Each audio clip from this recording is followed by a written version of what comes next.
किसी विषय का अध्ययन प्रारंभ करने के पहले उस विषय की परिभाषा जान लेना आवश्यक है। मैथ पढ़ते हैं तो मैथ का परिभाषा तुम्हें मालूम होना चाहिए ना। जब तक मालूम नहीं है, पढ़ तो लिए तुम वो पूरा मैथ का बुक पढ़ लोगे, क्या करोगे, मैथ के पूरा बुक पढ़ लोगे और बोलोगे क्या, हमको उसका परिभाषा ही नहीं मालूम है। तो वैसे पढ़ने का क्या मतलब। रामायण तुमने पूरा पढ़ लिया और बोलोगे क्या, राम कौन है, सीता कौन है, पता ही नहीं है। जब रामायण पढ़े तो ये चीज पता होना चाहिए ना। उसी तरह से व्याकरण पढ़ोगे तो उससे पहले क्या, उसका परिभाषा जान लेना आवश्यक है कि नहीं। आगे देखो, यहाँ आप व्याकरण का अध्ययन प्रारंभ कर रहे हैं। क्या पढ़ रहे हो, क्या पढ़ रहे हो, व्याकरण। अतः व्याकरण के संबंध में जान लेना आवश्यक है। सारे बच्चे मुंह बंद रखोगे, बीच में कोई कुछ भी नहीं बोलोगे। इसके लिए पहले भाषा की परिभाषा जानना भी आवश्यक है। तो व्याकरण के बारे में तो जानोगे ही ना, उससे पहले किसके बारे में जानना आवश्यक है, भाषा के बारे में। तो अब देखो भाषा में क्या होता है, आपके मन में बहुत से भाव उठा करते हैं। कभी कभी गुस्सा हो जाते हो तो भाव है ना वो, कभी कभी खुश होते हो तो भाव है ना। खुश है तो अलग तरह से बोलते हो, गुस्सा में अलग तरह से बोलते हो, तो वही भाव है जिन्हें आप दूसरे के सामने प्रकट करना चाहते हैं। अगर गुस्सा होते तो मम्मी के सामने गुस्सा किए तो उसको मम्मी के सामने प्रकट करते हो ना। आपको भूख लगती है तो भोजन मांगते हैं। अगर तुम्हें भूख लगे और तुम्हें भाषा नहीं पता है तो कैसे मांगोगे भोजन। भूख लगा है, भाषा पता ही नहीं है, जैसे बोलने तुमको नहीं आ रहा, तो कैसे मांगोगे भोजन, बोलो। मांग ही नहीं सकते ना, भाषा नहीं मालूम है, नहीं मांग सकते हो। अगर हाँ हो सकता है कि तुम्हें बोलने नहीं, मतलब बोल नहीं पा रहे हो, बोलना नहीं सीखे, लेकिन लिखना सीखे तो लिख कर भी बोल सकते हैं ना। पेज पे लिख दोगे, बोलोगे ये चाहिए, खाना चाहिए। किसी को पुकारते हैं कैसे, भाषा तुम्हें मालूम ही नहीं है, अगर पुकारोगे कैसे किसी को। तो भाषा सीखना आवश्यक है। दुख में चिल्लाते हैं, चिल्लाओगे कैसे, जब भाषा ही नहीं मालूम होगा तो किसी को चिल्लाओगे कैसे, कैसे चिल्लाओगे। ये सारी बातें आप कैसे प्रकट करते हैं, मतलब जितना खाना मांगते हो, बाकी जितने भी काम करते हो, चिल्लाते हो, रोते मतलब चिल्लाते हो, किसी को डांटते हो, गुस्सा करते हो, ये सब भाषा अगर तुम्हें नहीं आएगी तो नहीं कर पाओगे। इन सारी बातों को आप लिखकर या बोलकर प्रकट करते हैं। कैसे, या तो लिखकर बता दोगे किसी को या बोलकर बताओगे। लिखने या बोलने के लिए भाषा की जरूरत होती है। लिखने या बोलने के लिए किसकी जरूरत होती है, भाषा की। अगर भाषा नहीं आएगा तो तुम लिख या बोल सकते हो, नहीं, ना लिख सकते हो ना बोल सकते हो। सब सारे बच्चे को हम ध्यान से बोल रहे हैं।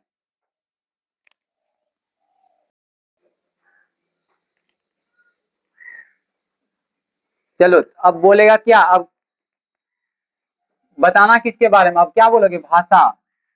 तो भाषा के बारे में जानने से पहले भाषा की परिभाषा जानोगे, नहीं जानोगे। तो वही ना बोल रहा था, किसी चीज को अगर पढ़ रहे हो तुम तो उसके बारे में जानोगे अच्छे से पहले। तो भाषा किसको बोलते हैं, अभी तुमको क्या बोले, भाषा अगर तुम्हें नहीं आएगा तो लिख कर या बोलकर किसी चीज को जाहिर नहीं कर सकते। जैसे गुस्सा में हो तो नहीं बता सकते, भाषा आ ही नहीं रहा तुम्हें तो नहीं बताओगे ना, बताओगे, नहीं बता पाओगे। तो इसलिए भाषा जरूरी है। भाषा क्यों जरूरी है, ताकि तुम्हें भाषा आएगा तो लिख कर, अगर तुम्हें भूख लगी है तो क्या बोलोगे, लिख कर या बोलकर बोलोगे कि मुझे भूख लगी है। तुम्हें गुस्सा है तो क्या बोलोगे, या तो लिख कर बता सकते हो या गुस्सा बोल सकते हो गुस्सा में। और खुश हो तो क्या, या तो लिख के बता सकते हो कि हम खुश हैं, या फिर खुशी जाहिर करके बताओगे कि हम खुश हैं। तो उसी को अब भाषा किसे कहते, देखो जो जो चीज हम ऊपर में समझाएं, भूख लगा है, रोटी मांगना, तो भाषा की जरूरत, हर चीज ऊपर डिफिनीशन जो उसका दिया ना परिभाषा, उसमें इंक्लूड किया। देखो, जिसके द्वारा मनुष्य अपने मन के भावों को लिखकर, अभी बोले थे मन में भाव उठता है, खुशी, दुख, तुम्हारा नाम नहीं है। खुशी मतलब खुश होना, दुख मतलब उदास होना, तो ये सब। तो जिसके द्वारा मनुष्य अपने मन के भावों को लिखकर या बोलकर दूसरों पे प्रकट करता है, उसे क्या बोलते हैं, जिसके द्वारा, किसके द्वारा, भाषा के द्वारा।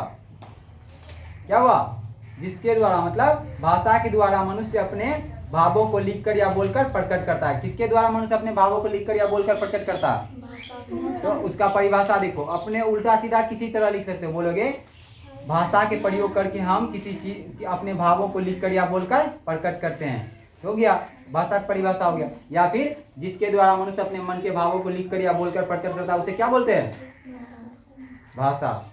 तो अब समझना ज्यादा जरूरी, रट्टा तो मार के बैठे हो पहले से।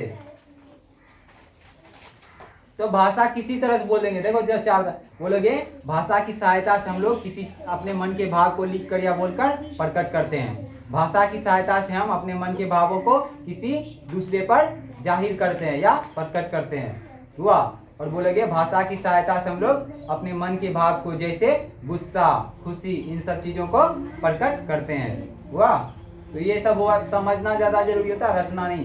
तो अब अगर कोई रटे हो तो लेकिन समझ लियो ना, याद भी है तो कोई दिक्कत नहीं है। जिसके द्वारा मनुष्य अपने मन के भावों को लिख कर या बोलकर दूसरों पे प्रकट करता है, उसे क्या बोलते हैं? भाषा। तो ये डिफिनीशन हो गया इसका। ये तो हम लिखेंगे नहीं क्योंकि पहले पढ़ा चुके हैं। तो भाषा किससे मिलके बनता है? भाषा किससे बनता है? वाक्य से बनता है। देखोगे अभी शब्द, भाषा किससे मिलके बनता है? वाक्यों से मिलके भाषा बनता है, ठीक है। तो एरो गलत है, एरो ऐसे लगाओ। वाक्यों से मिलकर क्या बनता है? भाषा। और वाक्य कैसे बनता है? राम आम खाता है, तो राम भी शब्द है, आम भी शब्द है, खाता है भी शब्द है, खाता शब्द है भी शब्द है ना। तो वाक्य किससे मिलके बना? शब्द से, शब्दों से। एक शब्द से थोड़ी बना, शब्दों से। वाक्य किससे मिलके बना? शब्दों से। शब्द किससे मिलके बना? अक्षर या वर्ण से। वर्ण को ही अक्षर बोलते हो ना, नहीं बोलते हो? अक्षरों या वर्णों से।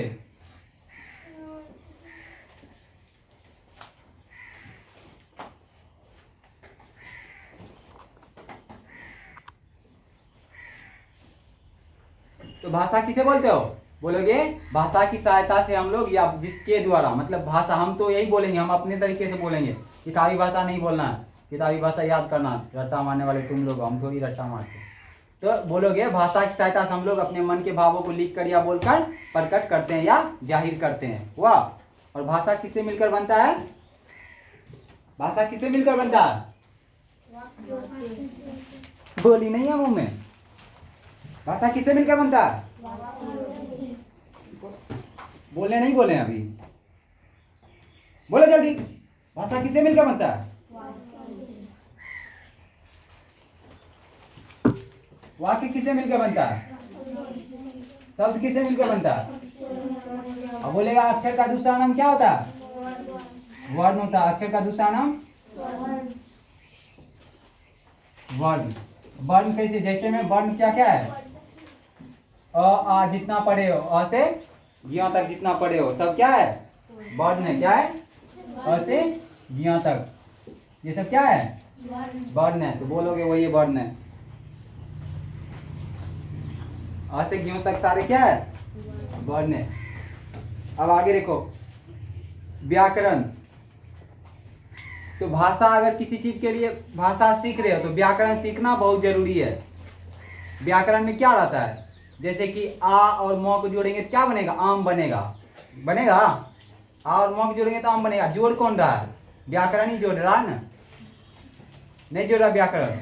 आ और म को जोड़ेंगे तो आम बनेगा। तो कौन बता रहा है कि आ और म को जोड़ने से आम बनेगा? व्याकरण बता रहा है ना। आ से आम बना, आम अक्षर क्या है? शब्द है। वही आम से मिलके राम आम खाता है, तो वाक्य बनेगा। वाक्य से फिर भाषा बनेगा। ये सब कौन बता रहा है? व्याकरण ही बता रहा है। तो वही बोल रहा है कि हर भाषा की व्यवस्था के लिए व्याकरण की जरूरत होता है। भाषा के लिए कानून की किताब। कानून की किताब में क्या रहता है कि तुम्हें ऐसे रहना, ऐसे रहना, ऐसे नहीं करना, वैसे नहीं करना। तो वही व्याकरण क्या है? कानून की किताब है। किसके लिए? भाषा के लिए। तो व्याकरण भाषा को बोलता है तुमको ऐसे सेट होना है, ऐसे होना है, आ को मोह जोड़ना है, मोह आ को नहीं जोड़ना है। ये सब कौन बताता है भाषा को? व्याकरण। तो भाषा के लिए कानून की किताब कौन है? तो ये चीजें दिमाग में रखोगे, लिखना जरूरी नहीं है। भाषा के लिए कानून की किताब क्या है? व्याकरण। कानून का किताब कौन है? व्याकरण है, भाषा नहीं। भाषा तो भाषा है। कानून का किताब कौन है? ये है कानून का किताब, ये है। और किसके लिए ये कानून का किताब है? भाषा के लिए। समझ में आया? ये है कानून का किताब, किसके लिए? भाषा के लिए। तो अब तुमको व्याकरण का परिभाषा पूछेगा। भाषा तो सीख लिए, तो व्याकरण का परिभाषा बताओ। बोलोगे ये क्या है? शास्त्र है। किताब को ही शास्त्र बोलते हैं। बोलते हैं व्याकरण उस शास्त्र को कहते हैं जिसके पढ़ने से मनुष्य शब्दों की व्युत्पत्ति। व्युत्पत्ति मतलब उत्पत्ति, क्या होता है, शब्द कैसे बनता है उस चीज के बारे में जानते हैं, और शुद्ध शुद्ध लिखना और बोलना सीखता है। तो क्या बोलते हैं, व्याकरण किस शास्त्र को बोलते हैं, व्याकरण उस शास्त्र को बोलते हैं जिसके पढ़ने से, ये पढ़ लोगे तो क्या तुम क्या क्या कर पाओगे, शब्द की उत्पत्ति कैसे होता है वो बता पाओगे, शब्द शुद्ध शुद्ध लिखा कैसे जाता है वो बता पाओगे, और क्या बता पाओगे, बोलना सीख पाओगे। ठीक है, तो बोलोगे व्याकरण उस शास्त्र को कहते हैं, या व्याकरण उस किताब को कहते हैं जिसके पढ़ने से हम शब्दों की उत्पत्ति, शुद्ध शुद्ध लिखना और बोलना सीखते हैं। वाह, शास्त्र भी बोल सकते हैं, किताब भी बोल सकते हैं। बोलोगे व्याकरण उस किताब को कहते हैं जिसके पढ़ने से हम लोग शुद्ध शुद्ध लिखना बोलना और क्या, शब्दों की उत्पत्ति के बारे में सीखते हैं। तो उल्टा सीधा कहीं कर सकते हो, तीन चीजें हैं इसमें, क्या, शब्दों की उत्पत्ति या व्युत्पत्ति। मतलब उत्पत्ति मतलब शब्द कैसे बनता है, जैसे आम बनाना, आ का मुआ जोड़ोगे तो आम बनेगा, राम बनाना तो रा का मुआ राम हुआ, ऐसे ना शब्द बना, वही बोला है शब्द की उत्पत्ति। व्याकरण के पढ़ने से हम लोग क्या सीखते हैं, शब्द की उत्पत्ति कहाँ से हुई, शब्द को शुद्ध शुद्ध लिखना और बोलना सीखते हैं। पता चल रहा, दिमाग में घुस रहा, जा रहा ना, ठीक है। तो व्याकरण के कितने भेद हैं, तीन भेद हैं। तीन देखो, कहीं नया से थोड़ी है, तीन यही सब है ना। वाक्य है, ध्यान दो, वाक्य विचार है, शब्द विचार है, अक्षर विचार है। अब पता चला कहाँ से आ रहा है। अब बोले व्याकरण के कितने भेद है, ये तो भाषा देख लिया ना, तो अक्षर, शब्द या वाक्य या वर्ण विचार, अक्षर विचार या वर्ण विचार बोलोगे। व्याकरण के कितने भेद हैं,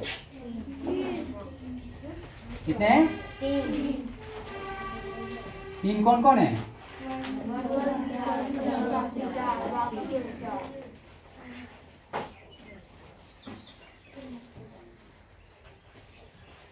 कौन कौन है, वर्ण विचार, कौन,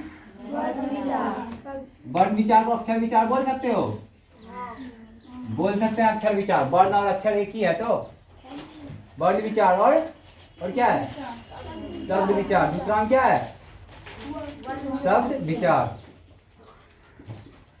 और उसके बाद लास्ट में क्या है, वाक्य विचार।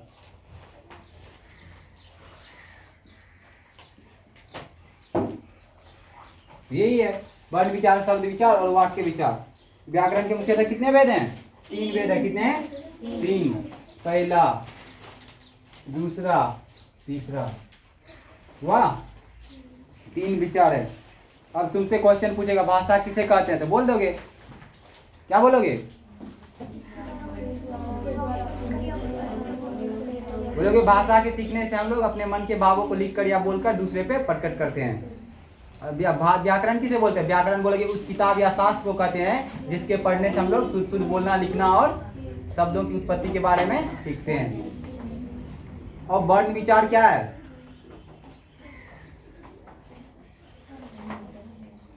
देखो, तो वर्ण क्या है, वर्ण अ से ज्ञ तक है ना। तो वर्ण विचार में क्या बोलोगे, वर्ण विचार में पढ़ते हैं कि शब्द कैसे बनता है, क्या पढ़ोगे, राम कैसे बनेगा, तो वही सब ना पढ़ोगे। तो वही बोल रहा है वर्ण विचार में क्या, वर्ण विचार व्याकरण का वह विभाग है। ये व्याकरण है, व्याकरण का भाग है वर्ण विचार। इसमें लिखो, देखो क्या लिखा, वर्ण विचार व्याकरण का वह विभाग है। तो ये व्याकरण है, इसका भाग है ना, भाग है या विभाग बोलोगे।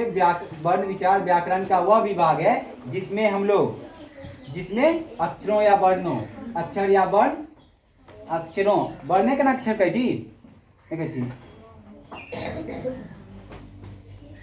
अक्षरों या वर्णों का उच्चारण, आकार, भेद तथा उनसे शब्द बनाने का नियम का वर्णन हो। क्या क्या पढ़ते हो, वर्ण का, वर्ण विचार में क्या पढ़ते हो, वर्ण का उच्चारण, क्या पढ़ते हो, उच्चारण पढ़े थे अभी, था उधर, वर्ण का उच्चारण, वर्ण का उच्चारण और क्या, आकार, आकार और भेद। वर्ण के कितने भेद हैं, स्वर, व्यंजन, ये सब पढ़े हो, आकार, भेद और शब्द बनाने के नियम। हुआ शब्द बनाना, यही सब पढ़ते हैं। वर्ण विचार में क्या पढ़ते हो, वर्णों का उच्चारण, आकार, भेद और उनसे शब्द बनाने के नियम का वर्णन है, वही सब है। उसको डिफिनेशन देख लेना, याद करना, तुम्हें याद करना। तो वर्ण को अक्षर भी कहा जाता है। बोलेगा वर्ण किसे कहते हैं, क्या बोलोगे? बोलेगा कोई वर्ण किसे कहते हैं, क्या कहोगे? वर्ण किसे कहते हैं?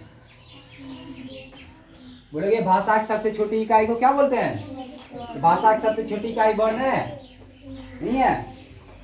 सबसे छोटा चीज भाषा बनाने के लिए किस चीज की आवश्यकता होती है? सबसे छोटे वर्ण से ही ना भाषा बनता है।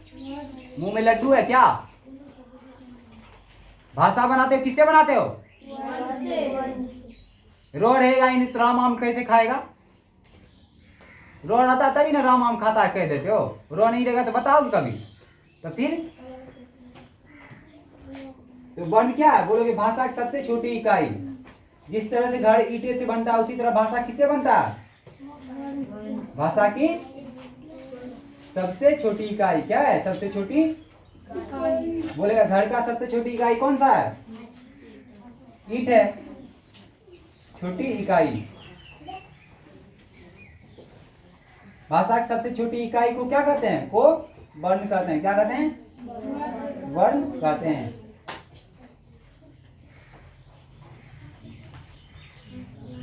अब इसमें भी वर्ण दिया हुआ, इसमें देखो क्या दिया हुआ वर्ण। बोलेगा भाषा की मूल ध्वनि और मूल ध्वनि के प्रतीक स्वरूप अंकित चिन्हों को वर्ण कहा जाता है। वो भी याद कर सकते हो, इसमें भी दिया हुआ है डिफिनीशन, ये भी याद कर सकते हो, बाकी ये भी कर सकते हो। बोलोगे भाषा की सबसे छोटी इकाई को क्या बोलते हैं? वर्ण बोलते हैं। और वर्ण के अंदर क्या पढ़ोगे? वर्णमाला। क्या पढ़ोगे?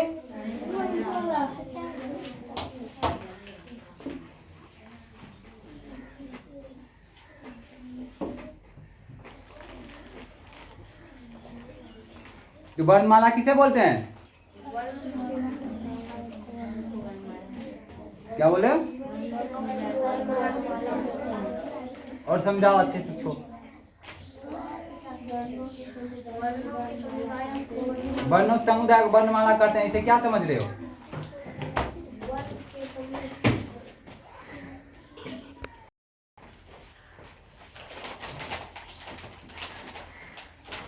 वर्ण किसे बोलते हो? वर्णमाला किसे बोलते हो? बोलोगे वर्ण से एक वर्णों के समुदाय को वर्णमाला बोलते हैं। इसका मतलब क्या हुआ? इसका मतलब ये हुआ, क्या हुआ कि वर्ण से बनी माला को क्या बोलते हैं? वर्णमाला। जैसे राम, राम में कौन कौन वर्ण है? रो है, आ है और म है, तो राम बना उसी से। देवनागरी लिपि में कुल कितने वर्ण हैं? कितने हैं? और बाद में 5 कौन जुड़ गए?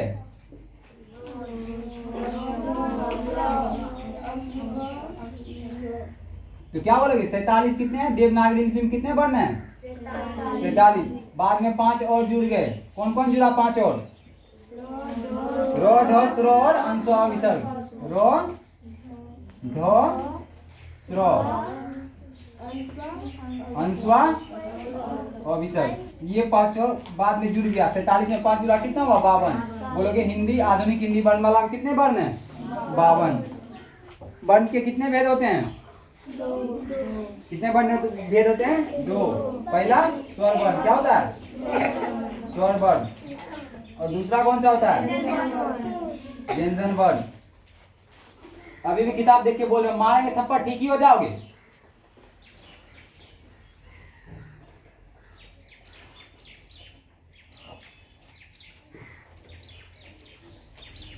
व्यंजन वर्ण।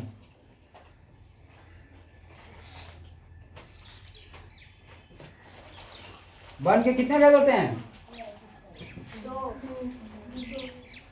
2 भेद होते हैं। कौन कौन? स्वर्ण है कि स्वर वर्ण है? स्वर वर्ण और व्यंजन वर्ण। स्वर वर्ण किसको बोलते हैं? बोलोगे जिसका उच्चारण स्वयं होता है उसे क्या बोलते हो? स्वर वर्ण। स्व से स्वर, स्व से स्वयं। जिसका उच्चारण स्वयं होता है उसे क्या बोलते हो? जिसका उच्चारण स्वयं होता है उसे क्या बोलते हैं? स्वर वर्ण। जिसका उच्चारण स्वयं होता है उसे स्वर वर्ण। जिसका उच्चारण स्वर की सहायता से होता है उसे क्या बोलते हो? व्यंजन वर्ण। तो याद करोगे, इसका उच्चारण स्वर वर्ण का उच्चारण क्या होता है? स्वयं होता है, खुद से। और व्यंजन वर्ण का उच्चारण स्वर की सहायता से। क्या होता है? स्वर की सहायता से। बोलोगे व्यंजन वर्ण जिसका उच्चारण स्वर की सहायता से होता है उसे क्या बोलते हो? स्वर की सहायता से।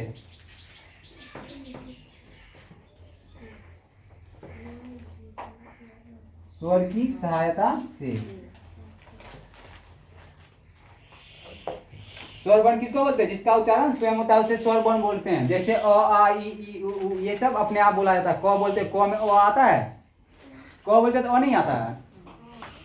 मुड़ी कैसे ना हिला दिए थे? क बोले तो देखो क तो अ आया क में, ख में अ आया। ये सब स्वर वर्ण व्यंजन वर्ण है ना, नहीं है। स्वर की सहायता क बोलने में अगर अ नहीं लगा तो क बोल ही नहीं पाओगे। वो व्यंजन वर्ण है, क ख ग घ अंग, ये सब व्यंजन वर्ण है। बाकी स्वर वर्ण कौन कौन है? जिसका उच्चारण स्वयं होता है। तो कितने स्वर वर्ण? ये शब्द विचार वाक्य विचार जब पढ़ोगे तब पढ़ोगे, ठीक है। तो वो चीजें अभी नहीं पढ़ रहे हैं, अभी तो वर्ण के बारे में पढ़ रहे हैं। तो अब क्या पढ़ोगे? स्वर वर्ण। स्वर वर्ण कितने होते हैं? कितने होते हैं स्वर वर्ण? कितने होते हैं? बोलो अभी, बोलो ना। बंद हो गया, कोई बात नहीं।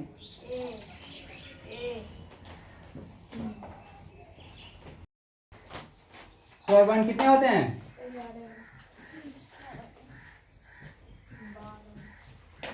कितने होते हैं स्वर वर्ण?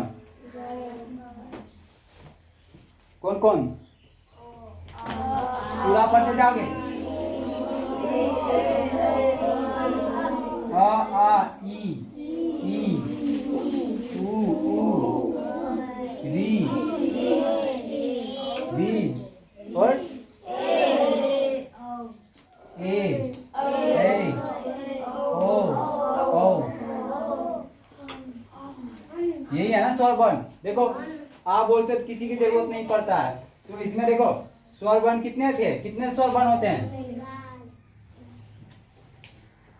स्वर वर्ण कितने होते हैं? 3।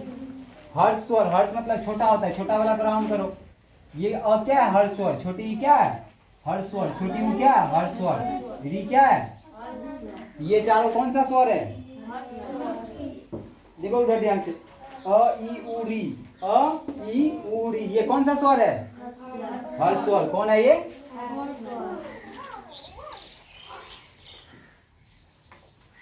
कौन स्वर ये है? हर्ष स्वर। हुआ? देख लो, अ छोटी ऊ और री कौन सा स्वर है? हर्ष स्वर। बाद बाकी जो बच गया कौन सा स्वर है? आ ई उ ए ओ। बाद बाकी जो बच गया कौन सा स्वर है? उसको तो हमको घेरने की जरूरत नहीं है ना, है? ज्यादा दिमाग है तो उसको भी राउंड कर दो।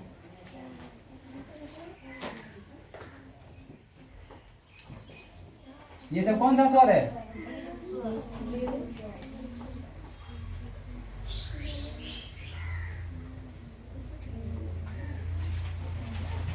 कौन सा स्वर है? दीर्घ स्वर। कौन है? दीर्घ स्वर। वही था ना। स्वर वर्ण कितने होता है? 11। 11 में 4 होता है क्या? हर्ष स्वर। क्या होता है? हर्ष स्वर। 4 कितना होता है? हर्ष स्वर। 4 होता है हर्ष स्वर और 7 कितना होता है? 7 क्या होता है? दीर्घ स्वर। 7 कौन सा है? दीर्घ स्वर। 4 कौन सा है? हर्ष स्वर। तो वही हर्ष स्वर में अ हर्षी। देखो अ हर्षी, हर्षु, हर्षरी, हर्षरी। छोटी री को हर्षरी बोल सकते हो। तो अ ई उ री और आ बड़ी ऊ और उसके बाद ए ओ। ये सब कौन सा है? दीर्घ स्वर। उसके बाद तीसरा कौन सा होता है? प्लुत स्वर। क्या होता है? तीसरा में क्या होता है? प्लुत स्वर में क्या क्या होता है? जैसे में क्या होता है? हे राम। क्या होता है? हे राम। तो इधर देखो ध्यान से, हर्ष स्वर किसको बोलते हो? बोलोगे जिसके उच्चारण में एक मात्रा का समय लगेगा। अ बोलते, देखो अ एक बार में बोल दिए ना अ, तो हर्ष स्वर है ना, एक मात्रा का समय लगा। दीर्घ स्वर बोलो, आ ई, दो लग रहा है। जितना हम बोलते हैं उसका डबल आ में लग रहा है। आ 2 बार बोल रहे हो ना। इसके उच्चारण में कितने मात्रा का समय लगेगा? 2। बोलोगे जिसके उच्चारण में एक मात्रा का समय लगे उसे हर्ष स्वर करते हैं, जिसके उच्चारण में 2 मात्रा का समय लगे उसे दीर्घ स्वर करते हैं, जिसके उच्चारण में 3 मात्रा का समय लगे उसे प्लुत स्वर कहते हैं। जैसे हे राम, हे राम, हे राम नहीं, हे राम, हे राम नहीं होता, हे राम। हे राम तो 3 मात्रा का समय लगता है। इसमें एक बार लगेगा अ, एक बार में बोला गया, आ 2 बार में बोला, उसके बाद हे राम 3 बार में बोला। तो बोलोगे ऐसे स्वर जिसमें एक मात्रा का समय लगे उसे क्या बोलते हैं? हर्ष स्वर। जिसमें 2 मात्रा का लगे उसे दीर्घ स्वर। जिसमें 3 मात्रा का समय लगे उसे प्लुत स्वर। इधर देखो, इसका उच्चारण पुकारने या चिल्लाने में किया जाता है। जैसे प्लुत स्वर का उच्चारण किसमें? पुकारने या चिल्लाने में किया जाता है। ये सब देखो सही से, इसी में तो अटके थे। अब बोलो संयुक्त स्वर है। अब कौन सा स्वर है? संयुक्त स्वर।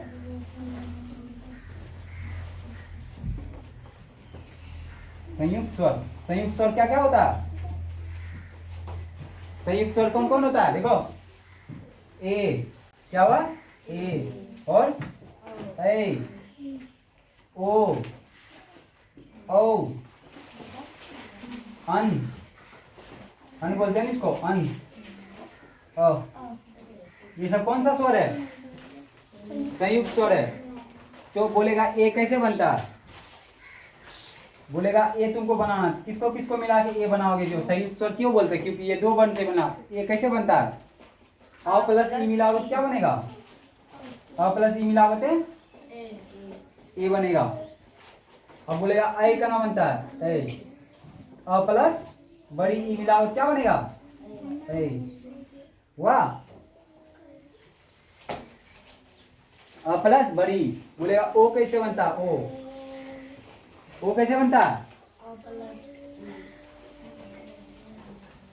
ओ बनता है अ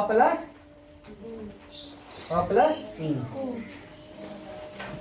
ध्यान से दो, ओ कैसे बनता है? अ प्लस उ।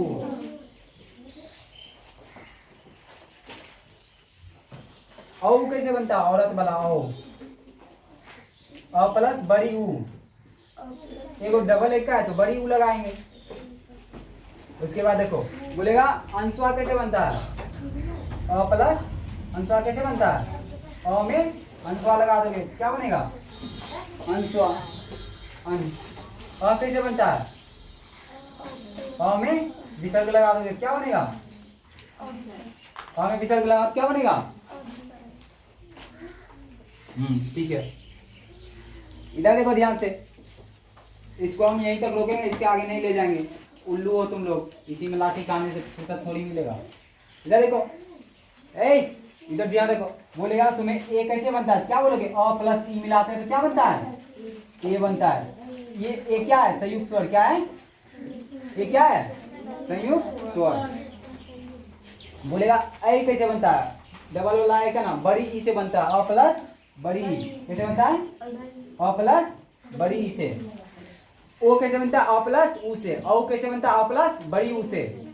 अंशवा कैसे बनता है? अ प्लस अंशवा।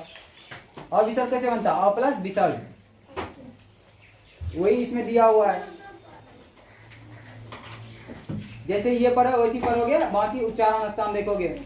ये फिर से याद करके आओगे, फिर से कल इसी पे डंगाएंगे हम। डंगाने का मतलब समझ रहे हो? भुट्टा छुड़ाते देखे हो किसी को? वो हाथ से नहीं, लाठी से। नहीं देखे हो ना? दिखा देंगे कल कैसे चुराता है। अगले बार से ऐसी करना, थ्रेसर मत लाना, खुद से चुराना। अ प्लस उ से ओ, अ प्लस बड़ी उ से ओ। अ देखो, व्याकरण किसको बोलते हो? यहाँ देखो, व्याकरण क्या है? व्याकरण बोलेंगे उस किताब या शास्त्र को कहते हैं जिसके पढ़ने से मनुष्य शब्दों की उत्पत्ति, शुद्ध शुद्ध लिखना और बोलना सीखता है। तो उसके बाद देखो ऊपर में जो है, देखो ऊपर वाला यहाँ दिख नहीं रहा था, ऊपर देखो भाषा किससे? व्याकरण को अगर पढ़ना है तो क्या सीखोगे? भाषा सीखोगे। व्याकरण पढ़ के क्या सीखते हैं हम लोग? भाषा। भाषा किससे मिलके बनता है? वाक्य। वाक्य किससे? शब्द अक्षर से, अक्षर या वर्णों से। अक्षर और वर्ण एक ही चीज कहते हैं। तो अक्षर का नाम बताओ, और से यहाँ तक पढ़ देखो, अ आ इ उ क च ट प जो जितना होता है वर्ण सब पढ़ लोगे। तो वही क्या होगा? अक्षर या वर्ण। व्याकरण के कितने भेद हैं? व्याकरण के 3। वर्ण विचार। वर्ण विचार में क्या पढ़ते हैं हम लोग? वर्ण का उच्चारण पढ़ते हैं, वर्ण का आकार। क्या पढ़ते हैं? वर्ण का आकार, वर्ण का भेद। क्या पढ़ते हो? वर्ण का भेद। शब्द कैसे बनता है वो पढ़ते हो। वर्ण किसे बोलते हैं? बोलोगे भाषा की सबसे छोटी इकाई को क्या बोलते हैं? वर्ण कहते हैं। आधुनिक मतलब आधुनिक हिंदी वर्णमाला में कितने वर्ण है? 52। और देवनागरी लिपि के अनुसार 47 वर्ण थे और 5 कौन नए जुड़ गए हैं? र, ढ, स्र, अंस्वा और विसर्ग। और वर्ण के कितने वेद हैं?